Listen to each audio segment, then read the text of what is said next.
Welcome everyone. Welcome to this event where we are looking at the histories of dress, migration, and belonging in Leicester.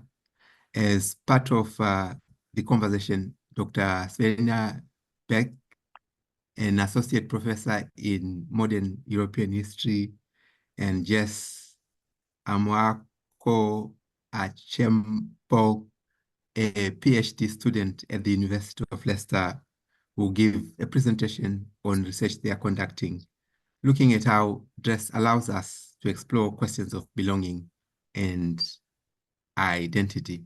Some of the questions the research is asking are, how and when does dress become fashion? How can clothing become political? And to what extent can it express power relations? So with this as my introduction, I hand over to Svenja and Jess, who will tell us more about the work that they are doing. Over to you. Thank you very much for the welcome and also for the invitation and the conversation about dress and migration in Leicester and beyond. And what we are planning to do today is to give a little insight into our larger project. So Jess and I are working together on some aspects of the project, and then we both are working on very different case studies. And we just would like to give you an idea on the variety of themes that this is relevant to. And towards the end and in general, we also want to advertise our upcoming community engagement workshop. So this project has, of course, a very research-heavy focus. On one hand, it's funded by the Arts and Humanities Research Council and is based at the University of Leicester. But then the fellowship that I have is called Research and Engagement Fellowship. So there is this idea that not only do we look at our individual research projects, but we also think about the way that these themes maybe speak to an audience beyond academia. And of course, Leicester is a very obvious choice when being interested in dress and migration with a very diverse population, people having immigrated and immigrating from very different areas. And on the other hand, also Leicester having a history of textile production, which is also quite interesting. So when we think about the way we get dressed these days in global times, maybe, we forget about these processes, how clothing is made, how clothing is acquired, and where we get ideas from about what is fashionable, what is trending, and so on. But of course, when we look at history, these processes took on very different forms, and we want to give you a few examples, what that looked like and how it's maybe relevant. So the broader project, as I've said, brings together my expertise, Jess's expertise. There's also Eliza McKee, who is working on Irish migration. But what I'm personally doing in my research, and I'm writing a book about this, is looking at European Jewish migration to Palestine since the Ottoman period, and then also focusing on the British Mandate period. And I won't go into all the details of that project, but want to highlight a few aspects that are then also relevant to other topics, other case studies and examples that we will be looking at, and also potentially for Leicester. Jess, could you go one slide back, please? Thank you. So the image that we are seeing here is a photograph.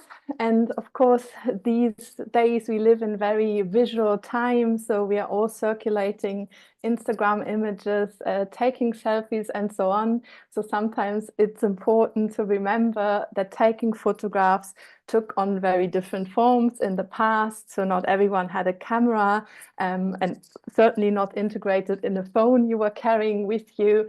So photographs were much more planned. They, at some point there were also snapshots, so there were significant differences, but especially at the end of the 19th century, so not that long after photography emerged, as a new technique and way of capturing moments. It was certainly something that was much more planned. It was kind of something that people were quite often getting ready for, in terms of probably thinking about what to wear for a photograph. And this is just one example, and you don't have to know much about the context, where we look at a photograph and we see a group of people, and these people are dressed very differently. So when I look at this with my students, I ask them, so what do you see and which associations come up? So maybe you would then say, oh, some are wearing suits, where some have like head coverings. There is also a safari helmet. So what is important here to note is that they are dressed differently. And when we ask the question, what is actually dress and what is fashion, quite often there is this idea of fashion being a way of dressing that is accepted by everyone as the way you should be dressed, and this idea of maybe a consensus in terms of how one should should dress, and what that means. So it's not only a way of me expressing certain aspects of who I want to be, and maybe that I want to belong to a certain group, that I want to be recognized as European, but also other people understanding what these ways of dressing mean. And what is quite interesting about the British mandate in Palestine in the 1930s is that there are various groups, the local Arab population, a larger Jewish population, Yemenites, and there are Christian missionaries, there are tourists coming to the area, and everyone has different ideas as to what one should wear.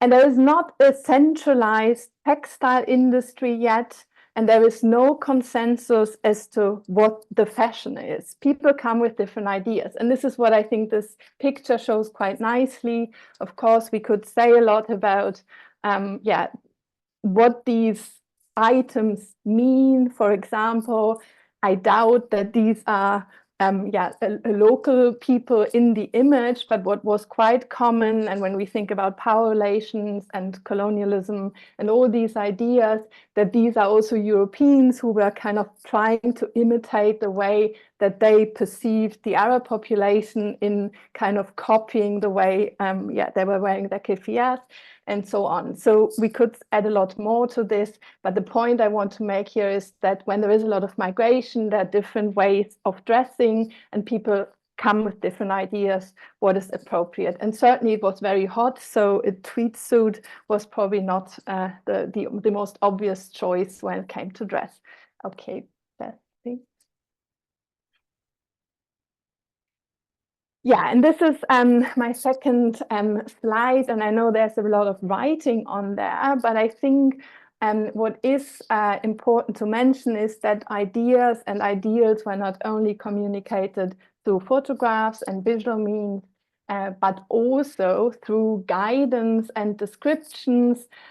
So I brought you here like a little, a page from a newspaper, and with a focus on the British Mandate period in Palestine, I am looking as one example at the German Jews who were fleeing Nazi Germany in the 1930s, who quite often had played an important role in the textile industry in Germany and were then forced to flee, persecuted, and so on. And what happened then was that both through family members who had already immigrated and through organizations who tried to prepare these potential, not potential, but those who wanted to immigrate for their arrival, there was guidance as to how one should dress, which clothing people should bring. And this had a lot to do with them saying, oh, underwear is very difficult to get. You will not get what you're used to wear in Germany. So better bring stockings, spring underwear. These were items that were quite often mentioned. And I want to add here one quote, and then I will soon hand over to Jess. But just to introduce a few of these ideas when it came to, well, what is actually appropriate to wear. And of course, climate mattered.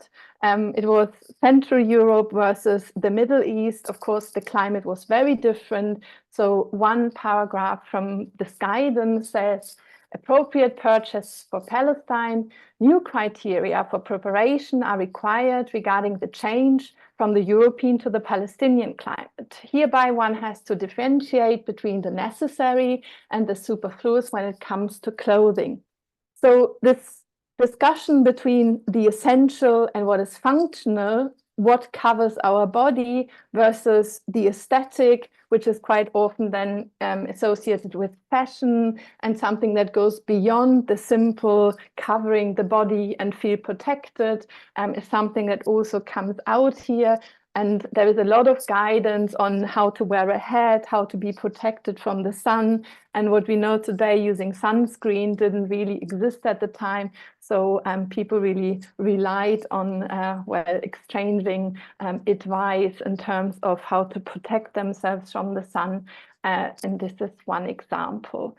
And just to end, I have added the other image because another aspect that is quite interesting, I mean, we are talking about Central European immigrants to Palestine, and there were so many other groups that had already lived in the area for a very long time. And the German Jews arriving then were the outsiders, and they were really mocked, and they were seen as these bourgeois people arriving, not kind of being able to adapt. And there were a lot of jokes about them, and people criticized them harshly and said, you all wanted to stay in Germany, you don't really want to be here if it was not for Hitler. And they were quite often depicted in a certain way, and they were also the term that was used to describe them was Jacke, and Jacke comes from jacket. So they were seen as the ones who were not adapting appropriately to the climate, who were still wearing their suits. And this is one of the images that shows this bourgeois identity that was seen as very inappropriate in the context. And now I would like to hand over to Jess, who will give you another short insight into her research project. And then we will talk about our workshop in Leicester and how we want to get community groups involved and talk about migration and dress in history in Leicester. But please, Jess. Okay, hi, so I'm Jess, and I'm currently a PhD student at the University of Leicester, and my focus of my PhD is basically looking at the development of Black consciousness style in the Midlands. So specifically, I think because our workshop is based in Leicester, I basically chose a bunch of Leicester-based sources here. So in these three pictures, I think one of them is actually from the Black Chat magazine, which was from the Black People's Liberation Party, and two of them are also from the Leicester Chronicle, which was a running newspaper in the 1970s. Well, started before the 1970s, but for this context, is based in the 1970s. So my focus is looking at two kind of movements that occurred at the same time during the 1970s and 1980s in Leicester. So specifically the Black Power movement and the Rastafari movement. And with these two movements, I think the development of cultural identity was so potent in style and clothing. And I think that's why it's so important to understand dress, especially when looking at Black identity in the 1970s, 1980s. So with the Black Power movement, stemming from African-American Black Power movements with Stokely Carmichael and also the Black Panther movement, especially in this image that you see at the top here, there was very much references in Leicester for the people within the Black People's Liberation Party, kind of emulating those I guess ideals. So here you can see a leather jacket, you can see sunglasses, and these kind of style attributes were kind of taken to represent this newfound identity of Black pride. So previously, migrants within Leicester, or Black migrants within Leicester, really adopted this idea of respectability. So often they were dressed in suits, they would straighten their hair, and almost kind of trying to adhere to white beauty standards. And this change is really seen in the 1970s and 1980s, where this idea of Black pride and Black is beautiful is really put to the forefront. And this is promoted quite heavily in Leicester for the Leicester Black People's Liberation Party. It's a mouthful. Yeah, so that is kind of where I'm looking at. And I think with the Rastafari movement as well, these kind of elements of Black consciousness and, you know, African heritage are really promoted through style. With the, I guess, locks. Locks are a really big thing that come to represent the Rastafari movement, and also wearing materials that are seen as natural. So these kind of ideas of Black pride, Black consciousness are really developed. And I think especially with my research, this is a topic that has really been understood in the context of London. So where I'm trying to, I guess, contribute to literature is through looking at the Midlands and actually identifying the importance of Black consciousness and how it really impacted the style choices of Black British people in Leicester during the 1970s and 1980s. So on the screen here is a quote from Sister Arkalia, who Sister was often associated with Rastafarian members. So she kind of explains that we must accept ourselves for what we are, be natural, let no one ever say to us that we are ashamed of being Black. Black is beautiful. So that kind of represents this idea of style and representing oneself through clothing, and representing oneself when wearing clothing as a representation of Black cultural identity and a newfound consciousness of appreciating being Black and accepting Blackness as something that is desirable and going away from white beauty standards. Okay, so if we think about, I guess, the development of the Migrant Dress Archive, so Svenja was actually my supervisor for my first undergraduate degree, which was based on Black Power and Rastafari movement. And we basically came together and thought that although our case studies were quite different, there's a lot to be said about how dress represents oneself and how dress can be a great indicator of, oh, that's upside down, okay, historical narratives really well. So we came together to develop the Migrant Dress Archive, where we're aiming to establish the connection between cultural identity, one's lived experience, and also representing a lived experience of migrating through dress. So especially when going to a different country, as Svenja said with Palestine, there's a lot of, I guess, effort from migrants to either maintain their chosen cultural identity or adapt and trying to fit into their new one. And I think that this is something that we're really trying to document and establish through the Migrant Dress Archive. So here's 2 examples, I think, of the current field work that we've been doing. So fancy saying that word. So we've gone out into Leicester and we've gone into some shops, which run by migrant communities, and also talking to people within the community about, you know, how do they see dress? How do they think that it's important to their personal and cultural identity, and what that represents for them, and also talking to them about their families as well. So I think if Svenja, you wanted to add anything else as well?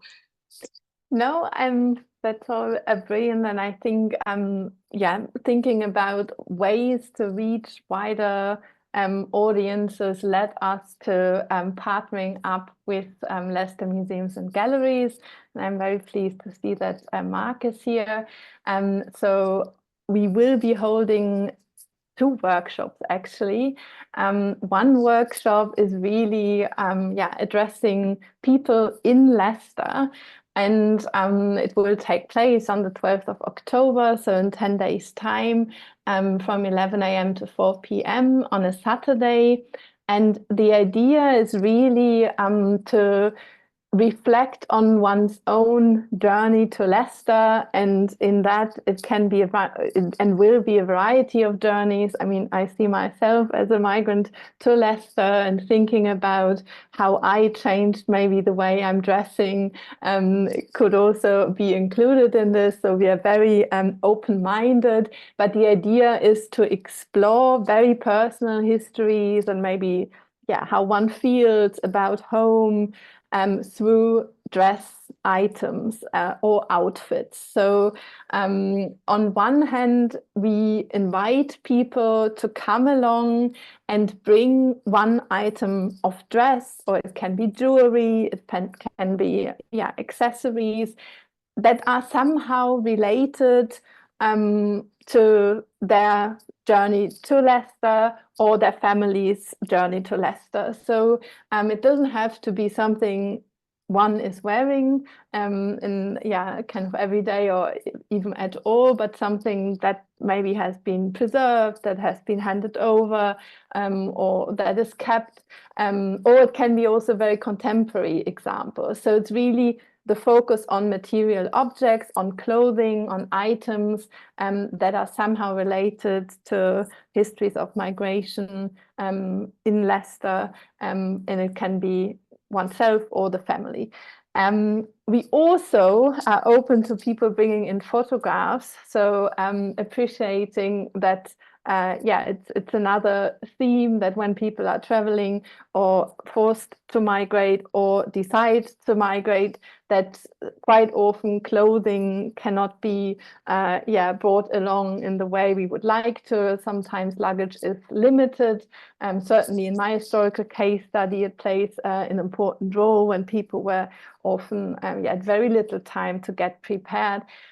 So another way, of course, is photographs that show maybe family members that maybe date back some generations, in which people are photographed in a specific way, in a specific outfit. I mean, we all have to get dressed. We're always wearing something in photographs.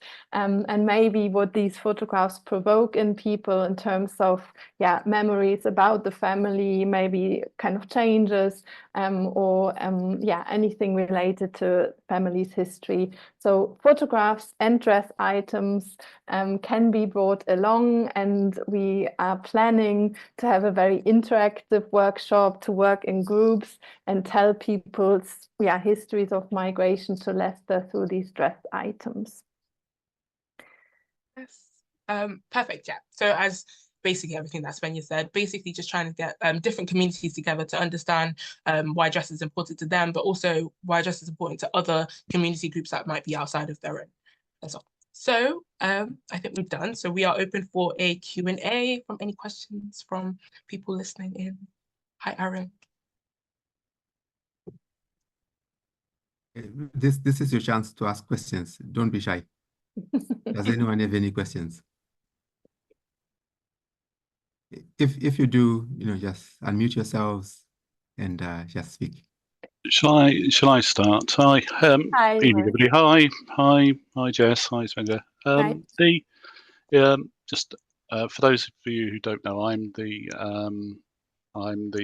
what am I? Audience Development Engagement Manager for the Museum Service, Museum and Arts Services. So I'm sort of a mix of head of collections and public programs. I think my question would be, where do you see this project sort of going in the medium term and into the long term? Because I think, having spoken to both of you, I can see where new learning is coming from and new understanding is coming from. Where would you like it to go? Yeah, let's reach out to the funders. I mean, so the focus of the project, and I think I've said it in the different contexts, it's very much moving from our case studies towards a broader global outlook. And in global, I also mean the local that is global, for example, Leicester. And well, I would like to widen the project with both workshops that we are holding with the museum to reach out to people and really to bring this to the forefront. I'm also very open to think about collaborative ways of maybe bringing these themes to wider audiences through museums or exhibitions, and well, potentially also a network grant that allows more case studies to be included and more researchers to be included, but also working together with people to have a think, well, why is it worth looking at? Why is clothing maybe a very good and intimate way to think about where we see ourselves, who we want to be, but also maybe the limitations, thinking about discrimination and so on, and not only doing that with an academic audience, I think is very important. Jess, where do you want to go with your project? Maybe you can tell a little bit about your work with archives as well, because you have very much a view on, Yeah, go ahead, Jess. Yeah, I think definitely. I think the one reason which really gravitated me towards this project is this idea of migrant communities that people haven't thought about before. Obviously, people have thought about Black Power and Rastafari, but I think in the context of Leicester, not so much. So I feel like, I guess, opening up and talking to, or in my case, I would love to work in, I guess, collections, dress collections, and kind of really find out more about, why people chose to dress that way in ways that historians haven't really thought about before. And I think a main thing of, I guess, dress historiography, I can never say that word, is promoting this idea that dress is important to history and really does represent, I guess, the way people think or the way people identify themselves in a different way that can't be seen in newspapers or even sometimes diaries. There's different kind of ways of thinking when it comes to dress. So I think, yeah, promoting that, making that more popular would be great. Thank you. I mean, I think from my perspective, sort of curatorial perspective, one of the problems that you see with dress in museum collections is that they were collected by others as examples of what those others perceive people to be. And those legacies mean that sometimes collections, not always, but sometimes collections aren't representative of what they meant to the people who were wearing them and the people who were using them to express themselves or to react to the changes that they found themselves in, say, moving from one country to another, or reflection of the activity, the action that they needed to, overcome prejudice or to express themselves in reaction to the situations they found themselves in. Now, I saw that very much, I think, last year with the punk exhibition, with the work that was done there, how that was looking at clothing in a different way, but still using some of those traditional things. And I think the danger that I see in our museums is, to some extent, that we sort of would displaying costume and clothing as costume instead of looking at it as clothing and from the perspective of people talking about it.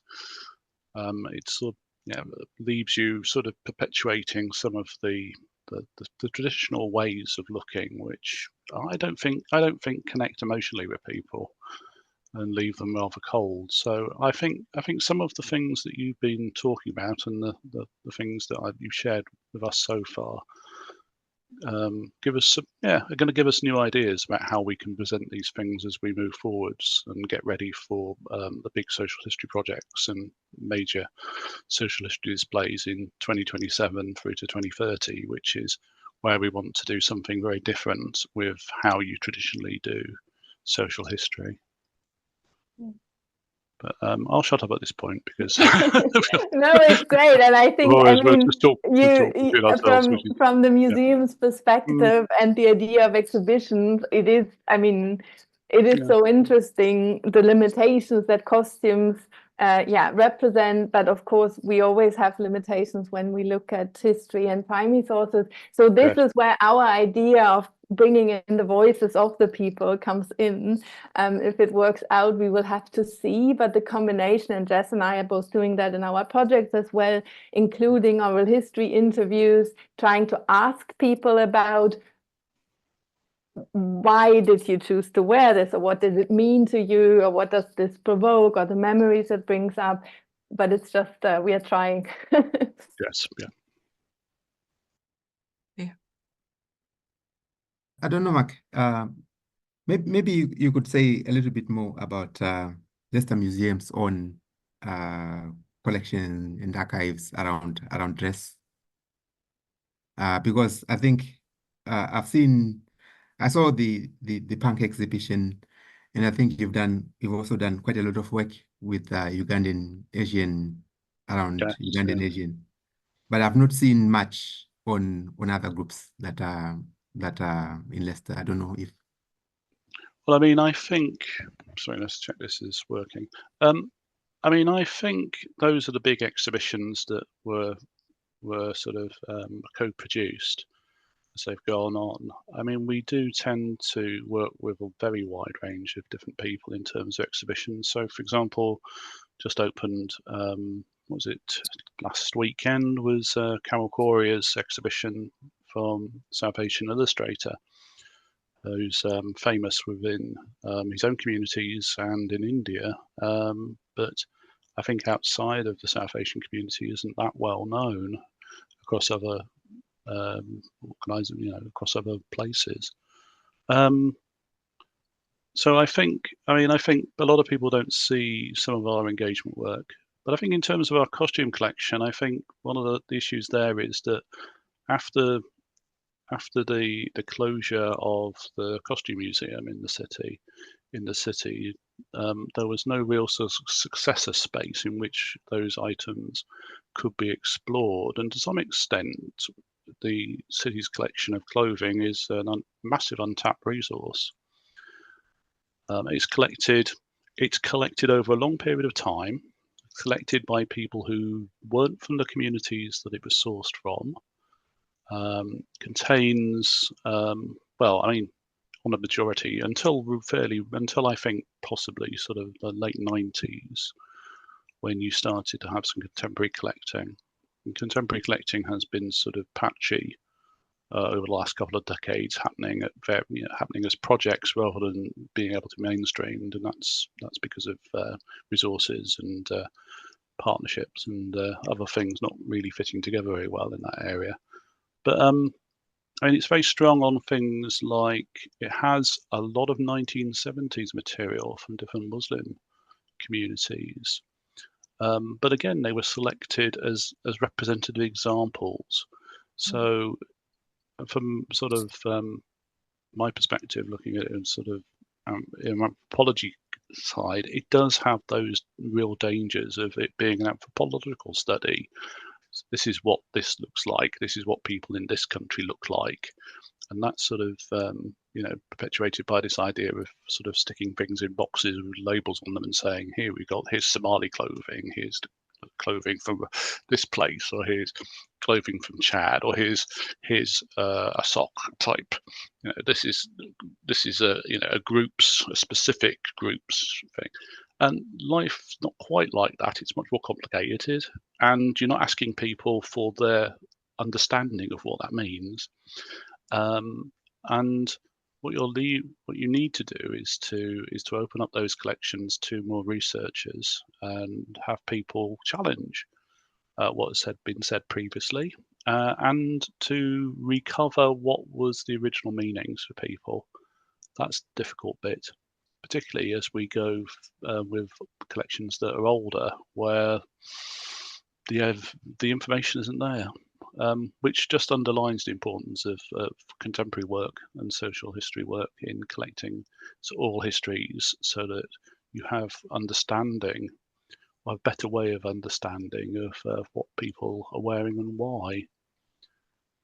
But I mean, I think we've got something like 1.5 million objects in the collection. There's probably 250,000 items of clothing. There's miles of it, literally. It's like that warehouse in Indiana Jones. You walk in and you see these endless racks of clothing, and in there must be 10,000, 100,000 stories.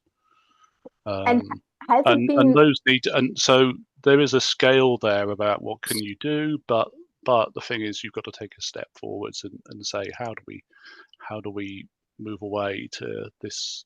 How do we make those things accessible and invite and have people come and work with those and be able to help others find meaning in them?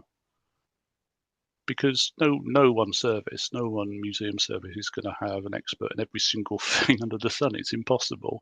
It doesn't matter how big you are, smallest place to the biggest organizations. You can't do that. You have to share these things and invite people to look at them, reinterpret them, argue about them, throw ideas around, scratch your heads and go, well, we have no idea. There we go. But maybe tomorrow you do. So, but I mean, I'll be talking a little bit more about that when we get to the conference in November. Yeah. So yeah. Great. So, Has it been recorded who handed in these items?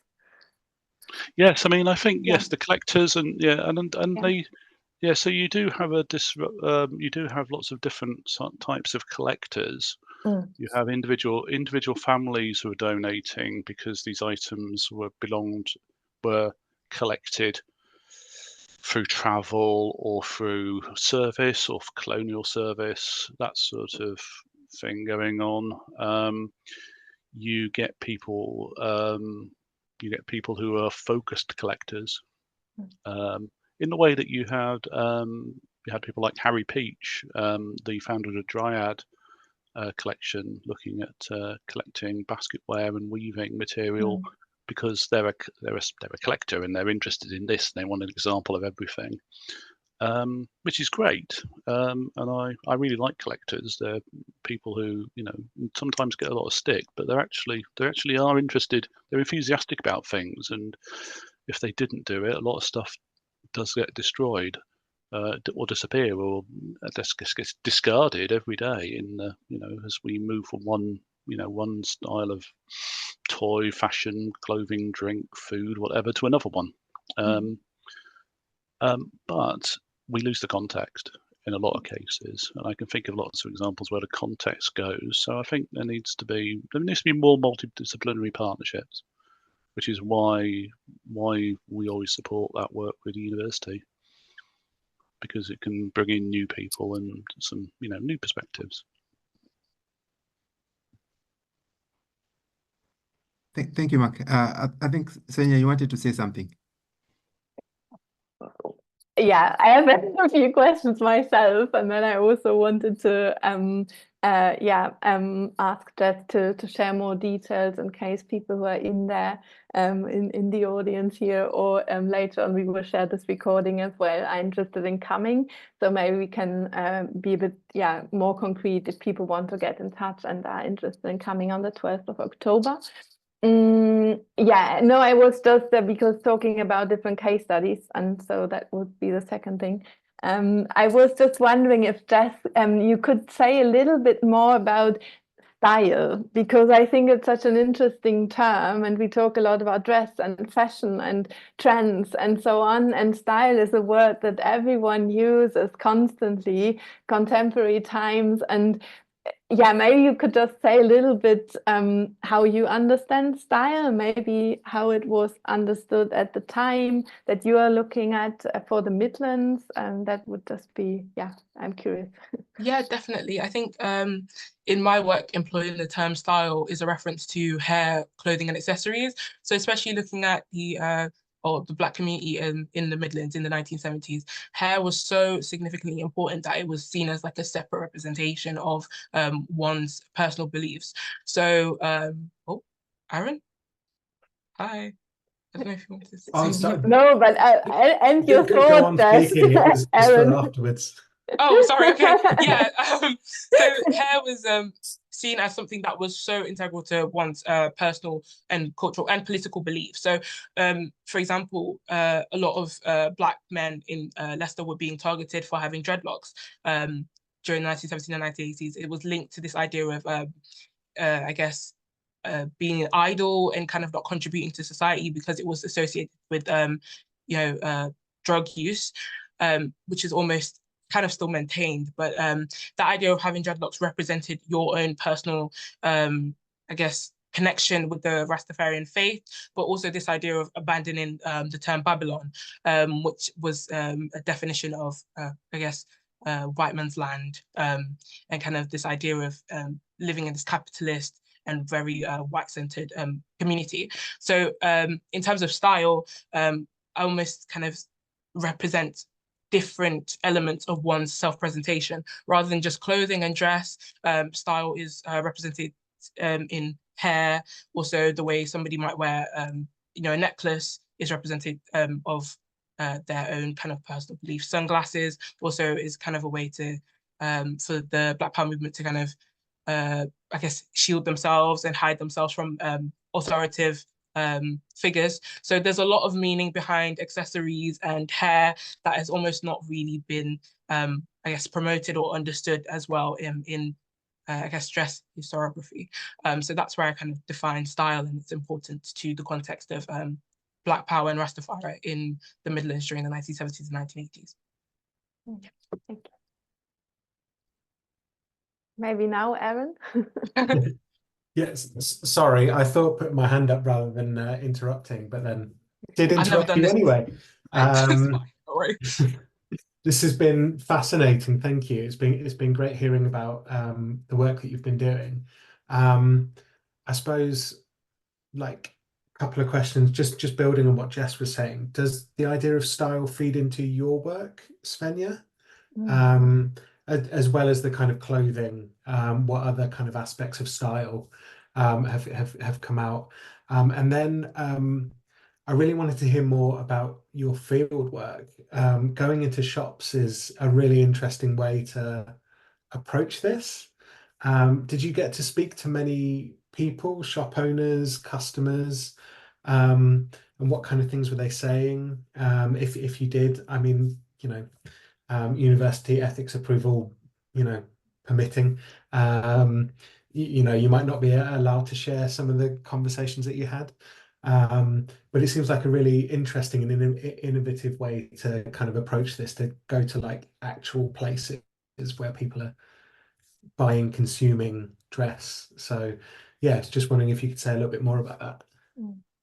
Svenja, I'd say you answer the first one and I'll. Yeah, no, I will start. Thanks, Aaron. Yeah, really interesting question. And of course, as much as I've heard of Jess's work and know a bit about the term, yeah, asking myself to what extent it matters. I haven't done it that much. No, I have in a way. So as a term, it doesn't come up, but I think it is also something that only comes up a little bit later. And what I was just thinking of is that in the context that I'm looking at, there is this whole debate about fashion versus anti-fashion. So dressing aesthetically versus dressing functionally, and rejecting what is seen as mainstream fashion. So I think it just helps to see that in different contexts, different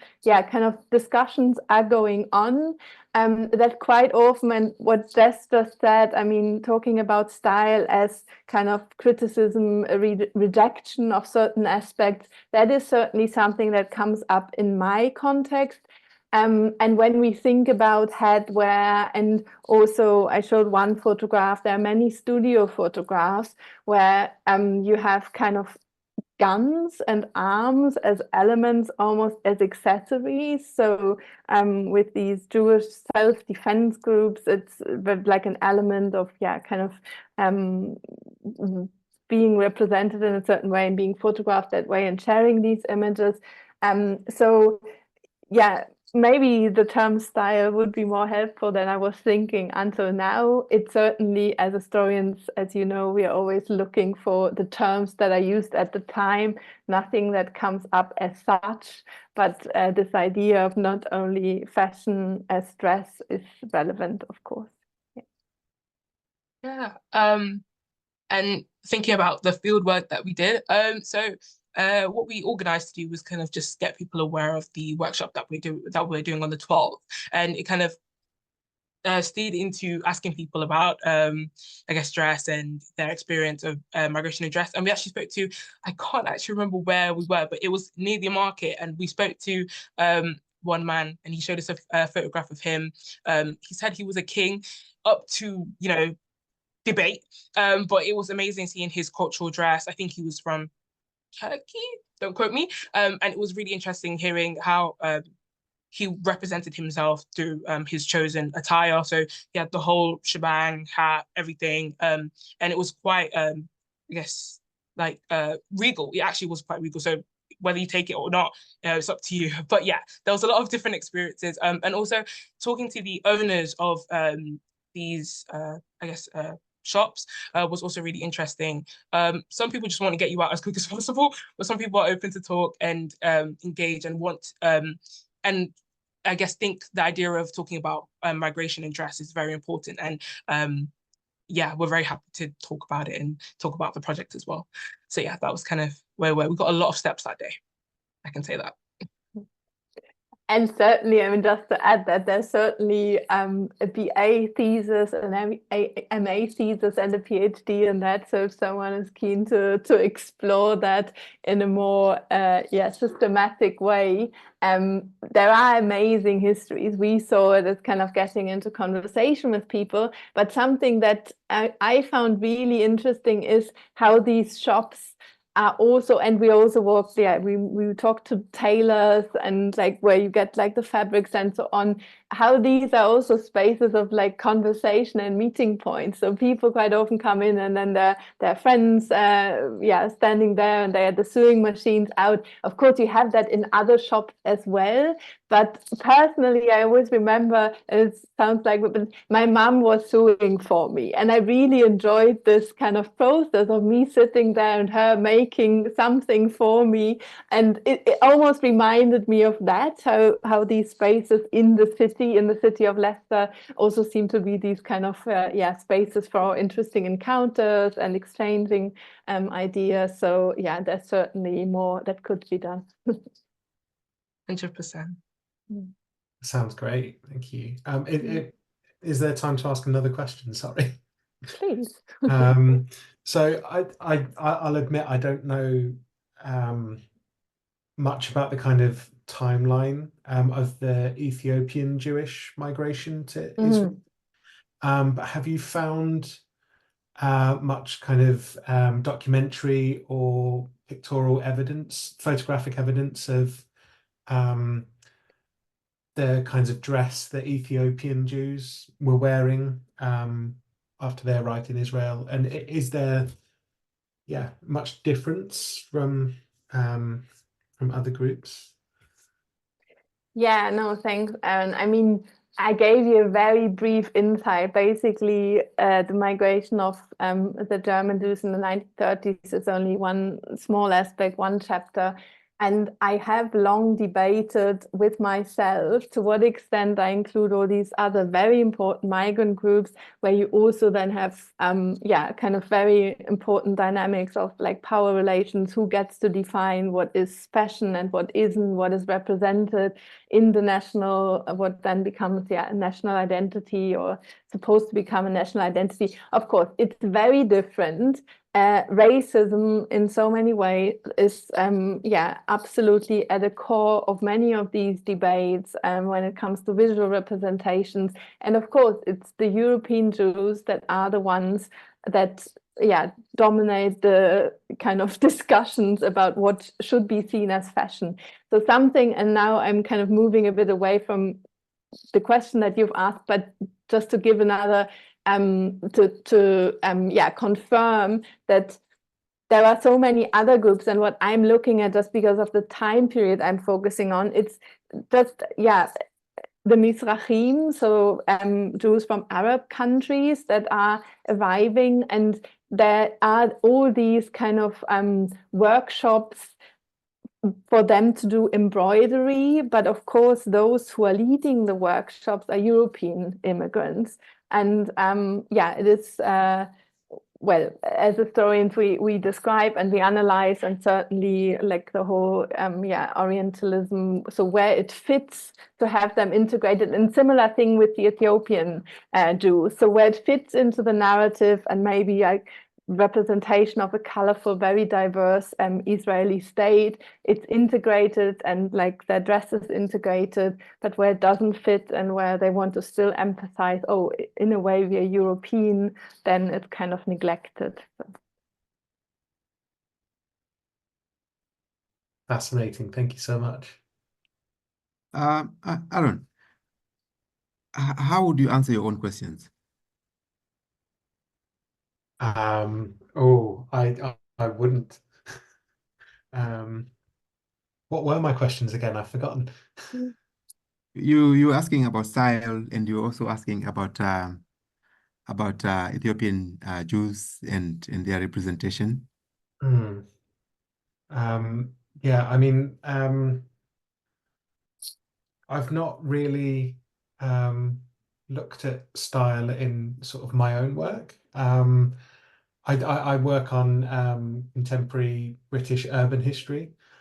So I think this is where kind of Jess's fantastic PhD research comes in, to kind of reframe the way that we research this history, move away from, government archives and all those kinds of things to focus on dress and style as cultural but also political phenomena.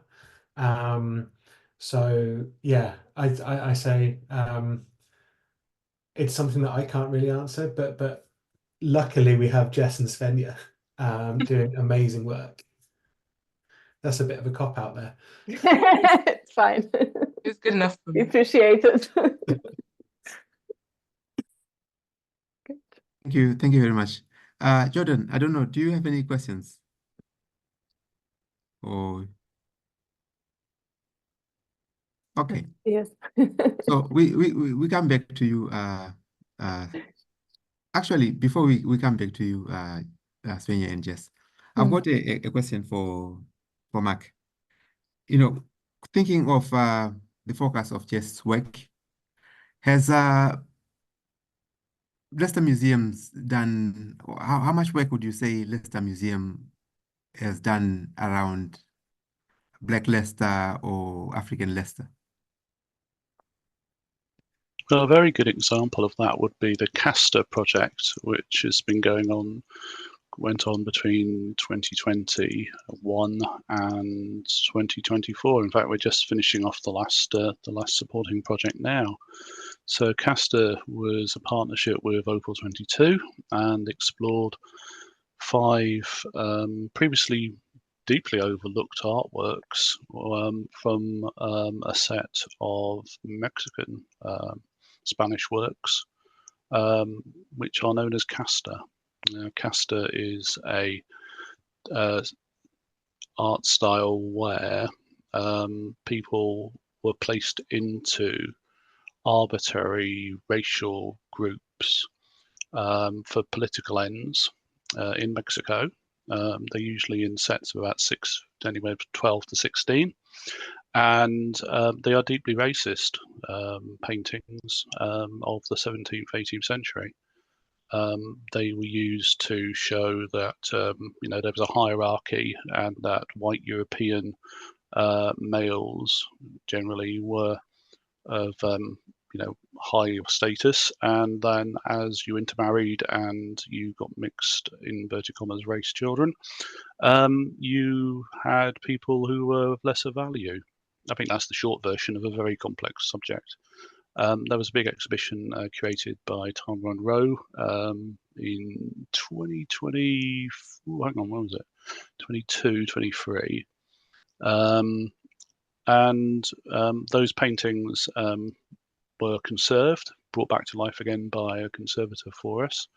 And there's been quite a bit of learning about that. I think it's changed some of the way that people look at Castor works and understand those works internationally. And there's a number of researchers still working in various places And I think in the long term, it would be interesting to see how that brings together a better understanding of how people were placed into categories by others in order to oppress them. Because that's what it's about. People, in that respect, paintings particularly used to express things about yourself, but also they're used very strongly to oppress, to make differences between people, because oil paintings particularly are expensive things to do, and therefore can be used by people who have money and influence to demonstrate certain things, and also withhold power from other people, which is to some extent happens in lots of different cultural areas. So yeah, I mean, that's a good example. I mean, Black History Month, although to be honest with you, I always feel that we'd like one day it would be nice to pass beyond so that everybody's story is shared all the time. Working with an object, for example, has been chosen by young archivists at Serendipity in the city, and they've chosen it's a gold dust box from West Africa as an object of the month, and you talking about that.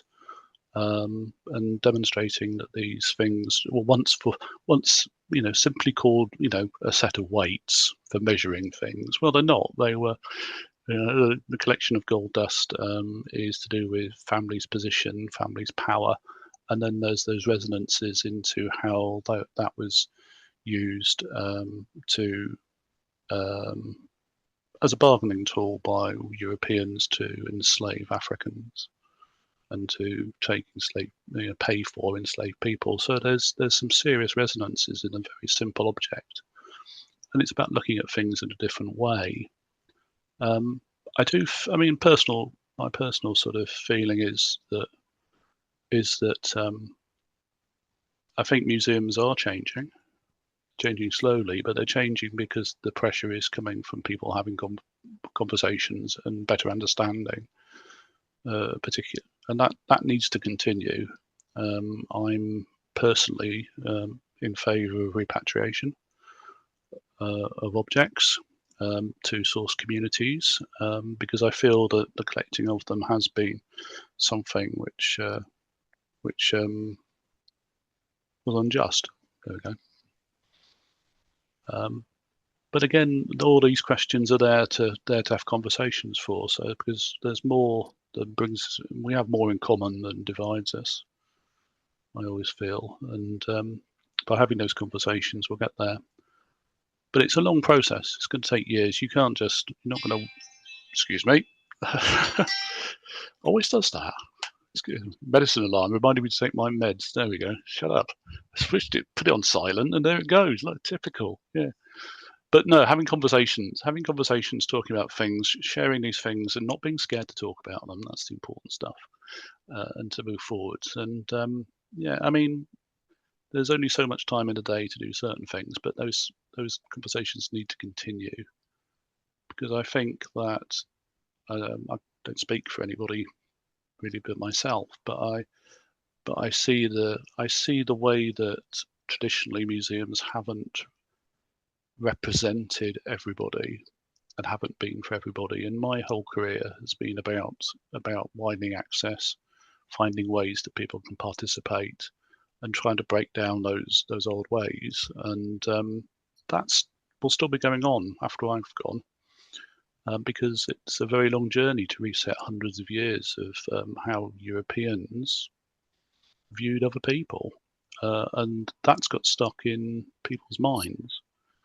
And is a very strong thing to overcome, but people will think differently, and they'll see the complexities and maybe understand people's points of view and why people feel a certain way. That's the important thing about that.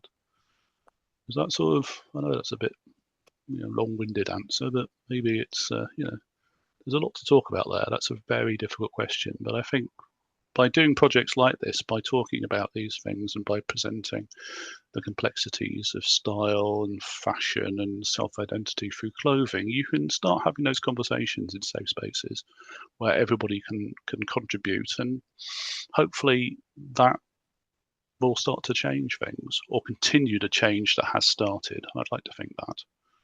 Yeah. Thank you, Mark. And before we go back to Svenja and Jess, maybe you could tell us a little bit more about, this is maybe Svenja and Mark, if you could tell us a little bit about the conference that's taking place in November, and then we talk about the workshop in... Yeah, the workshop is first, and then, so in November, 29th and 30th of November, there will be an online conference that I'm co-organizing with Dr. Eliza McKee from the National Archives in London, and with Leicester Museums and Galleries, on global dress and migration. It will be a scholarly conference, of course, open to anyone interested. 2 days.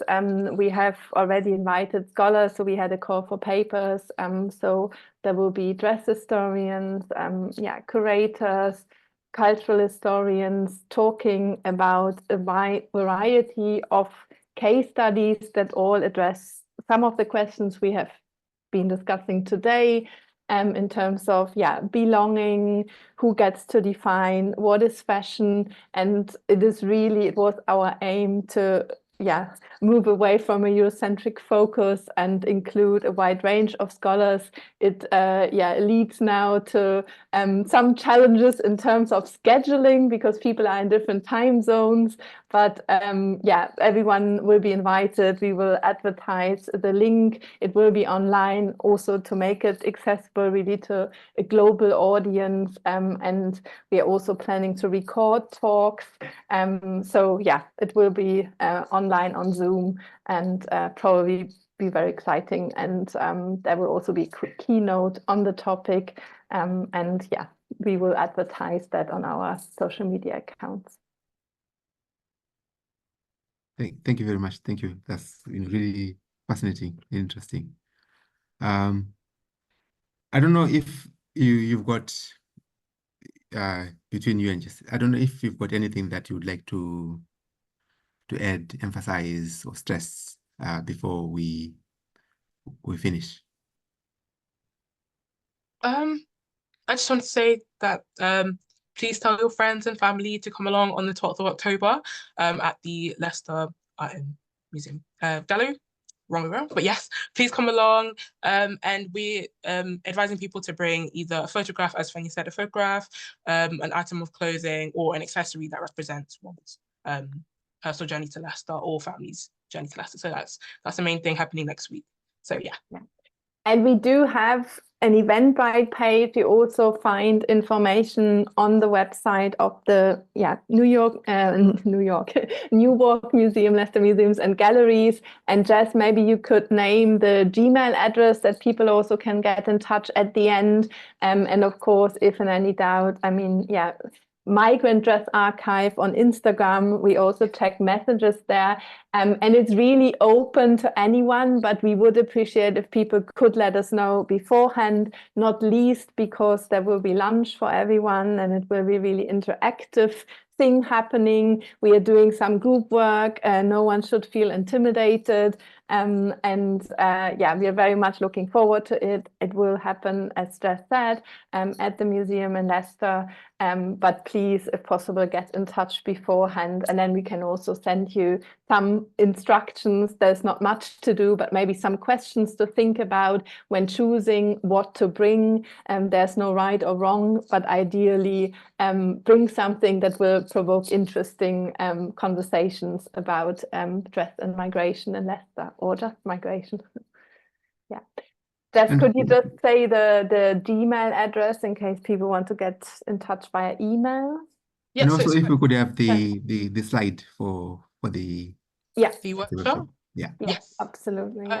So the address to contact us about the workshop, if you're wanting to come, is just migrantdressworkshop@gmail.com. Very simple. So you can just remember that. So it's migrantdressworkshop@gmail.com.